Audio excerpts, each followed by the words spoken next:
Volume study 4 ಯೆಹೋವನ ಮುಯ್ಯಿ ತೀರಿಸುವ ದಿನದ ಹರ್ಮಗೆದೋನ್ ಯುದ್ಧ ಅಧ್ಯಾಯ 14 ಯೆಹೋವನ ಪಾದಪೀಠವು ಮಹಿಮಾನ್ವಿತಗೊಂಡಿತು. ಪುಟ 436. ಚಿತ್ರಣವನ್ನು ಮತ್ತಷ್ಟು ಒಯ್ಯುತ್ತಾ ಆ ದಿನವನ್ನು ಗೌರವಿಸುತ್ತಾ ಪ್ರವಾದಿಯು ಘೋಷಿಸುತ್ತಾನೆ. ಆ ದಿನದಲ್ಲಿ ಕ್ರಮೇಣ ಭೂಮಿಯು ಯೆಹೋವನ ಪಾದಪೀಠವಾಗಿ ವೈಭವೀಕರಿಸಲ್ಪಡುತ್ತದೆ. ಆ ದಿನದಲ್ಲಿ ಬೆಳಕಿರದು, ಜ್ಯೋತಿಗಳು ಉಡುಗಿ ಹೋಗುವವು. ಇಂಥ ದಿನವು ಒಂದೇ, ಅದು ಯೆಹೋವನಿಗೆ ಗೊತ್ತು. ಅದು ಹಗಲೂ ಅಲ್ಲ, ഇരുಳೂ ಅಲ್ಲ, ಆದರೆ ಸಂಜೆಯ ವೇಳೆಯಲ್ಲಿ ಬೆಳಕಾಗುವುದು. ಜಕರ್ಯ 14:6 ಮತ್ತು 7ನೇ ವಚನ. ಕೆಲವರು ಇಲ್ಲಿ ವಿವರಿಸುವ ದಿನವನ್ನು ಮುಯ್ಯಿ ತೀರಿಸುವ ದಿನ ಎಂದು ಗೊಂದಲಗೊಳಿಸಿದ್ದಾರೆ. ಇದು ಕತ್ತಲಿನ ಮೊಬ್ಬಿನ ದಿನ, ಕಾರ್ಮುಗಿಲ ಕಗ್ಗತ್ತಲ ದಿನ. ಯೋವೇಲ 2:2, ಚೆಫನ್ಯ 1:15 ಮತ್ತು ಅನುವಾದಕರು ತೋರಿಕೆಯಲ್ಲಿ ಸಾಮಾನ್ಯವಾಗಿ ಅನುವಾದಗಳನ್ನು ಅನ್ವಯಗೊಳಿಸಲು ಪ್ರಯತ್ನಿಸಿದರು, ಆದರೆ ಅದು ಹಾಗಲ್ಲ. ಇಲ್ಲಿ ಜಕರೀಯನು ಭಾಗಶಃ ಪ್ರಕಾಶಮಾನವಾಗಿ ಉಲ್ಲೇಖಿಸಿದ ದಿನವು ಸಹಸ್ರಮಾನದ ದಿನವಾಗಿದೆ. ಆದರೂ ಅದರಲ್ಲಿ ನೀತಿ ಸೂರ್ಯನು ಹೊಳೆಯುತ್ತಾನೆ. ಭೂಮಿಯ ಪಾಪದ ದುರ್ಗಂಧ ಮತ್ತು ಮೂಢನಂಬಿಕೆಗೆ ಮತ್ತು ಮರಣವನ್ನು ಚದುರಿಸಲು ಉದಯಿಸುತ್ತಾನೆ. ಅದೇನೇ ಇದ್ದರೂ ಅದು ಭಾಗಶಃ ಮಾತ್ರ ಪ್ರಕಾಶಮಾನವಾಗಿರುತ್ತದೆ, ಏಕೆಂದರೆ ಅದು ಸಮಾಧಿಯಿಂದ ಬಿದ್ದು ಹೋಗಿರುವ ಜನಾಂಗದ ಪೀಳಿಗೆಯನ್ನು ಹೊರತಂದ ನಂತರ ಆ ಸಂತತಿಯೊಂದಿಗೆ ವ್ಯವಹರಿಸುತ್ತದೆ ಮತ್ತು ಪುನರ್ವಶದ ಹಾಗೂ ಪರಿಪೂರ್ಣತೆಯ ಕಡೆಗೆ ವಿವಿಧ ಹಂತಗಳಲ್ಲಿ ಸಾಗುತ್ತದೆ.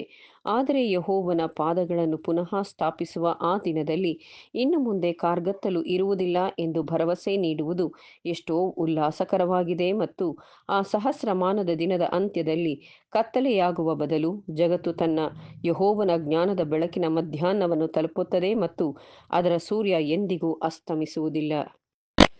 ಯೆರೂಸಲೇಮಿನಿಂದ ಹರಿಯುವ ಜೀವಜಲದ ನದಿಗಳ ಉಲ್ಲೇಖವು ಯೆಹೋವನ ಪಾದಗಳನ್ನು ಆತನ ಪಾದಪೀಠದ ಮೇಲೆ ಪುನಃ ಸ್ಥಾಪಿಸುವ ಈ ಸಹಸ್ರಮಾನದ ದಿನದಂದು. ಜಕರ್ಯ 14:8 ಮತ್ತು 9ನೇ ವಚನ ಯೆಹೆಜ್ಕೇಲನು ವ್ಯವಹರಿಸಿದ ಸಾಕ್ಷ್ಯವನ್ನು ನಮಗೆ ನೆನಪಿಸುತ್ತದೆ. ಯೆಹೆಜ್ಕೇಲ 47:1-12 ಹಾಗೂ ಯೋಹಾನನು ಬರೆದ ಪ್ರಕಟಣೆ 22:1 ಮತ್ತು 2ನೇ ವಾಕ್ಯಗಳು.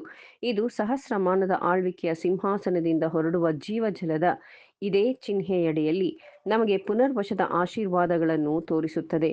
ಜೀವಜಲ ಎಂಬ ಚಿಹ್ನೆಗಳ ಅಡಿಯಲ್ಲಿ ಯಾರು ಬೇಕಾದರೂ ಬಂದು ಮುಕ್ತವಾಗಿ ಕುಡಿಯಬಹುದು ಮತ್ತು ಶಾಶ್ವತವಾದ ಜೀವನದ ಫಲಭರಿತ ವೃಕ್ಷಗಳು, ಅದರ ಎಲೆಗಳು ಭೂಮಿಯ ಪಶ್ಚಾತ್ತಾಪದ ಜನರನ್ನು ಎಲ್ಲ ಪರಿಪೂರ್ಣತೆಗಳಿಂದ ಗುಣಪಡಿಸುತ್ತದೆ. ಆಹಾ, ಹೌದು, ಆ ದಿನದಲ್ಲಿ ಕರ್ತನು ಭೂಮಿಯ ಮೇಲೆ ರಾಜನಾಗಿರುವನು. ಆತನ ನಿಷ್ಠಾವಂತರು ದೀರ್ಘಕಾಲ ಪ್ರಾರ್ಥಿಸಿದಂತೆ ಆತನ ರಾಜ್ಯವು ಬರುತ್ತದೆ ಮತ್ತು ಆ ದಿನದ ಅಂತ್ಯದೊಳಗೆ ಆತನ ಚಿತ್ತವು ಪರಲೋಕದಲ್ಲಿ ನೆರವೇರುವ ಪ್ರಕಾರ ಭೂಮಿಯ ಮೇಲೆಯೂ ನೆರವೇರುತ್ತದೆ. ಹೀಗೆ ಬರೆದಿರುವಂತೆ ದೇವರ ಪಾದಪೀಠವು ನಿಜವಾಗಿಯೂ ಮಹಿಮೆಯುಳ್ಳದ್ದಾಗಿರುತ್ತದೆ.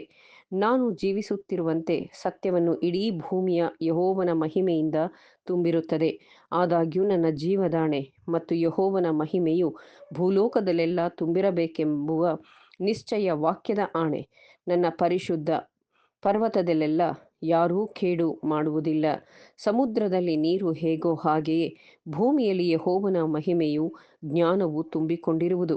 ಅರಣ್ಯಕಾಂಡ 14:21, ಯೆಶಾಯ 11:9, ಹಬಕೂಕ 2:14. ದೇವರ ಕೃಪಾ ಸಹಾಯದಿಂದ ವಾಲ್ಯೂಮ್ ಸ್ಟಡಿ 4 ಓದಿ ಮುಗಿಸಲಾಗಿದೆ. ದೇವರ ಸಹಾಯಕ್ಕಾಗಿ ದೇವರಿಗೆ ಕೋಟ್ಯಾನುಕೋಟಿ ಸ್ತೋತ್ರ. ಆಮೇನ್.